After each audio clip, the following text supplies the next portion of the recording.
नमस्कार मित्रों, एक बार फिर से आप सभी का आपके अपने फ्यूचर वेल स्टडी पॉइंट के यूट्यूब चैनल में बहुत बहुत स्वागत है। दोस्तों, राजस्थान पशु परिसर भर्ती 2023-24 की तैयारी के लिए ये आपका मॉडल पेपर 10वां है आपके सामने, जिसमें भाग ब का ये आपके एग्जाम में भाग ब से 45 क्वेश्चन पूछे जाने हैं, जो कि आपके एग्जाम में 45 मार्क्स के होने वाले। तो उन 45 क्वेश्चन यानी कि 45 मार्क्स की तैयारी हम आपको इन क्लासों में कंटिन्यू करवाते आ रहे हैं। आपकी 9 क्लास हो चुकी है पहले, और आज आपकी 10वीं क्लास है।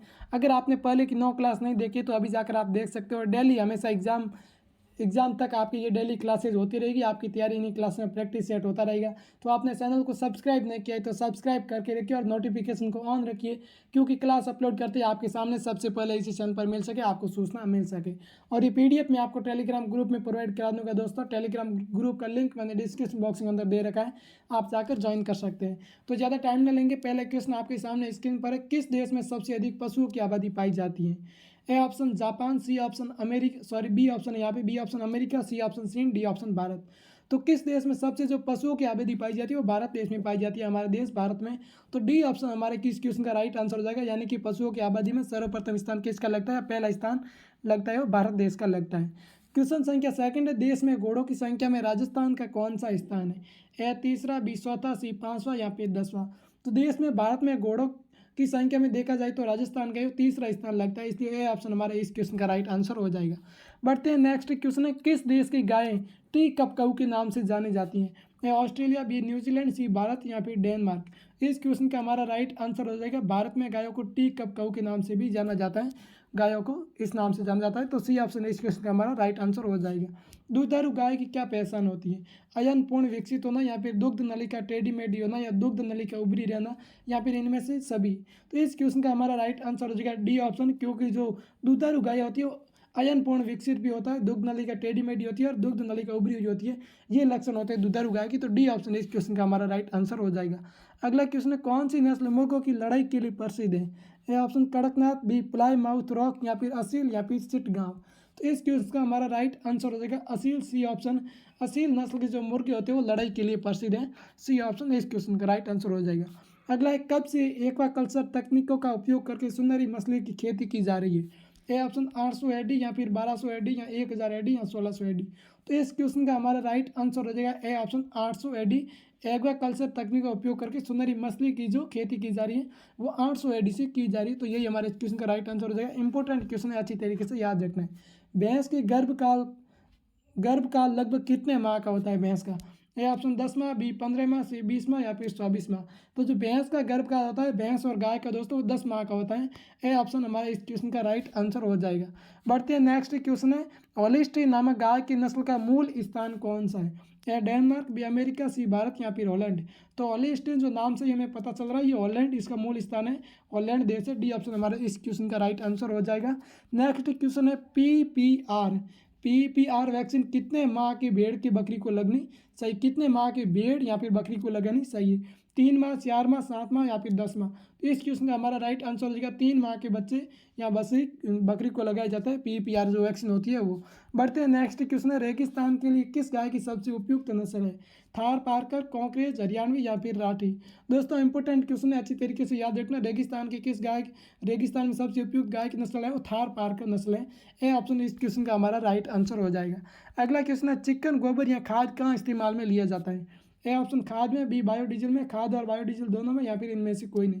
तो इस क्वेश्चन का हमारा राइट आंसर हो जाएगा सी ऑप्शन खाद, यानी कि यूरिया खाद और बायोडीजल दोनों में इसका उपयोग किया जाता है, गोबर का इस्तेमाल किया जाता है जान पशुओं के।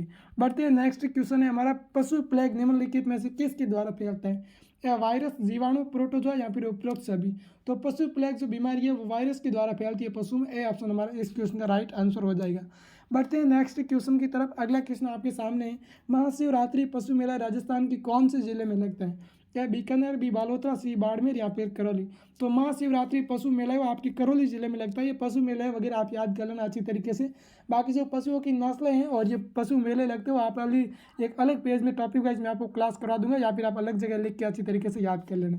निम्नलिखित में से भैंस की औसत नाड़ी दर प्रति मिनट कितनी होती है?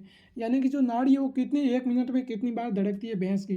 35 से 70, या फिर 70 से 90, या 60 से 110, या इनमें से कोई नहीं। तो इस क्वेश्चन का हमारा राइट आंसर हो जाएगा ए ऑप्शन 35 से 70 बार धड़कती हैं। बढ़ते हैं नेक्स्ट क्वेश्चन की तरफ। अगला क्वेश्चन, निम्नलिखित में से गाय के मांस को क्या कहा जाता है? बीफ, चेवनी, पोर्क या फिर चिकन।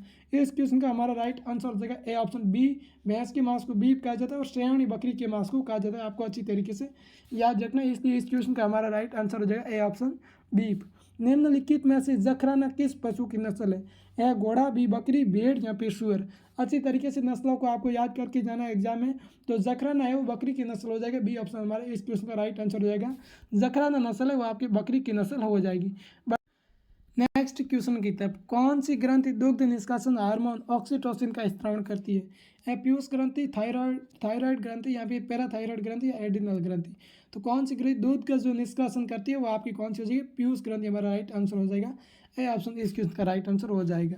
दोस्तों अगला क्वेश्चन है, पौधों की पत्तियों में हरा रंग प्रदान कौन करता है? क्रोमोप्लास्ट या फिर क्लोरोप्लास्ट या ल्यूकोप्लास्ट या फिर टोनोप्लास्ट। तो पौधों की पत्तियों में जो हरा रंग प्रदान करता है वो क्रोमोप्लास्ट करता है, इसलिए हमारा इस क्वेश्चन का राइट आंसर हो जाएगा ये ऑप्शन क्रोमोप्लास्ट। अच्छी तरीके से याद रखना, इंपॉर्टेंट क्वेश्चन है। भारत में श्वेत क्रांति की शुरुआत कब हुई? 1960, बी 1955, सी 1950 या फिर 1970। तो भारत में जो श्वेत क्रांति की शुरुआत हुई थी वो 1970 में हुई थी। कौन सी क्रांति की शुरुआत कब हुई थी और कौन सी क्रांति किससे संबंधित है, अच्छी तरीके से याद रखना। तो इस क्वेश्चन का हमारा राइट आंसर हो जाएगा डी ऑप्शन। विश्व में सर्वाधिक ऊन उत्पादन करने वाली नस्ल कौन सी है? सॉरी, यहाँ पे भेड़ की नस्ल कौन सी है यहाँ पे आपको बताना है। मेरिनो, अंगोरा, सोना या फिर कारकोल। तो इस क्वेश्चन का हमारा राइट आंसर हो जाएगा ए ऑप्शन, मेरिनो नस्ल है वो सबसे ज़्यादा, भेड़ की नस्ल सबसे ज़्यादा ऊन हमें प्रदान करती है। दूध निकालने के लिए सबसे उपयुक्त 80 विधि कौन सी है? स्ट्राइपिंग, पूर्ण हस्त, इनमें से कोई नहीं या फिर नकलिंग।